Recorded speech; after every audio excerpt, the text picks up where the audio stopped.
สบายดีทุกคนมื้อนี้เฮาก็สิมาแนะนำน้องๆที่ว่าอยากปัดจังหวะกีตาร์ก่อนจะไปปัดจังหวะให้เข้าใจจังหวะก่อนเนาะเวลาเขาจะตีกลองจะตีตึกตะตึกตึกตะตึกตึกบัดนี้เฮาสิมาปัดกีตาร์ใส่เนาะให้ทุกคนจือแบบซี่เด้อเนาะท่องแบบตึงตึงตึงตึงตึงตึงตึงตึงตึงเนาะ ตึงบาทที่หนึ่งให้เป็นบาทลงเนาะตึงบาทที่สองก็ลง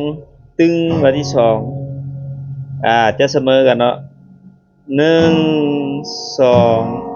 วันนี้ขึ้น2 บาทไว้ต่อกันเนาะตัวอย่างลงสองขึ้นสองเนาะตึงตึงตึงตึงตึงตึงนี่ให้เกาะขึ้นเนาะ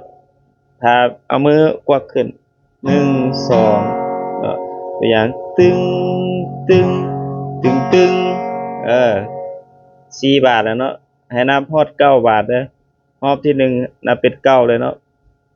1 2 3 4 5